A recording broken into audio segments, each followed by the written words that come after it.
Dan kata para ulama dalam bab mimpi, siapapun yang mimpi hewan-hewan yang 7 ini, ular, kalajengking, raja wali, gagak, tikus, kemudian anjing buas dan cecak.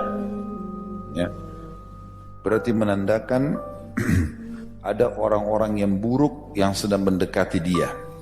Seperti disebutkan oleh Ibnu Sirin rahimahullah, orang mimpi digigit tikus atau didekati tikus atau kalajengking atau ular. Ini berarti ada penjahat atau orang-orang fasik, lawan jenis yang buruk yang mau mendekati dia.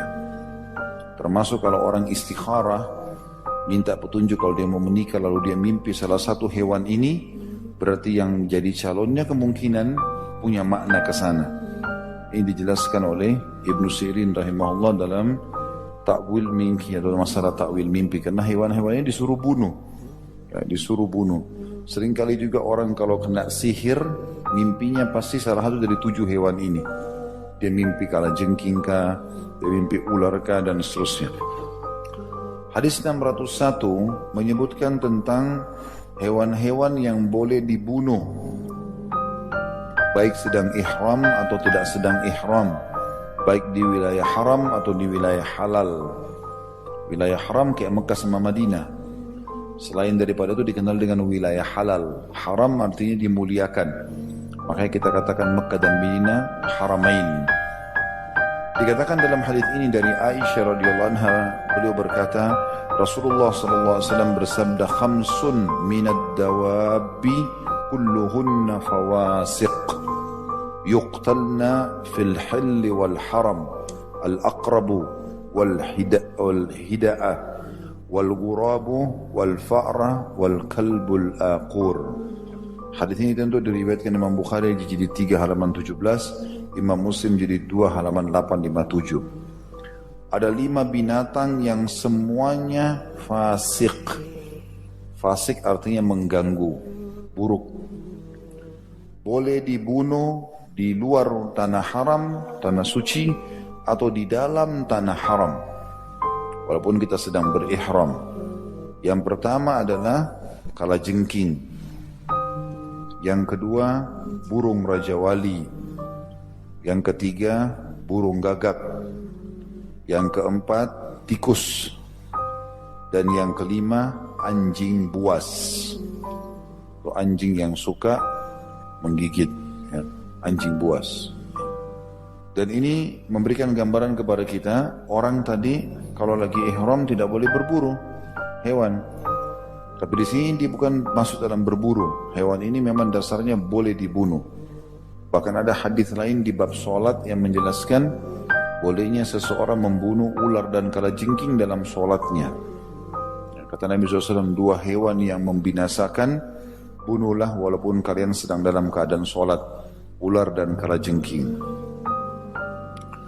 Hadis 602 dari Ibnu Abbas radhiyallahu anhuma, anna Nabi sallallahu alaihi wasallam ihtajama wa huwa muhrim.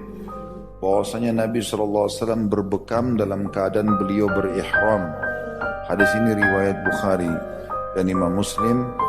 Imam Bukhari menyebutkan di jilid 2 halaman 19, Imam Muslim jilid 2 862. Tentu ini hadis 601 tentang hewan yang boleh dibunuh.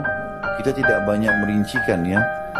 Tapi di sini memang ada bab khusus masalah sebenarnya bolehnya membunuh hewan-hewan ini. Tapi ada rincian, saya kasih gambarannya. Seperti misalnya ada hadis lain yang menyebutkan 5 hewan dibunuh di wilayah haram atau di luar haram.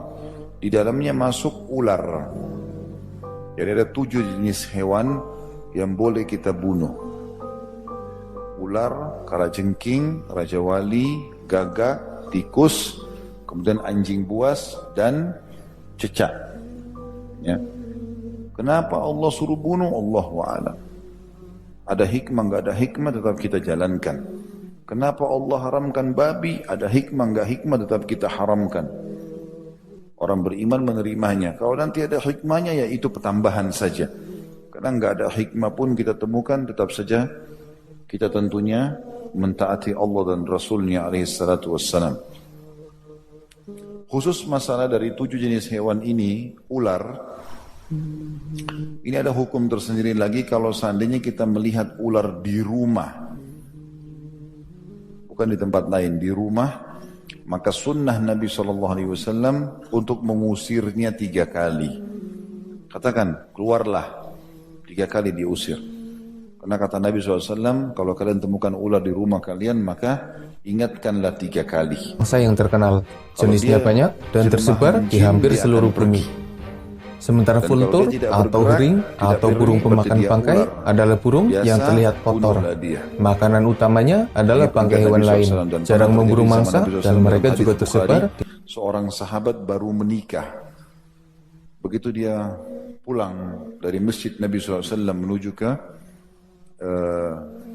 menuju ke rumahnya, dia temukan istrinya keluar tanpa hijab. Cemburu dia.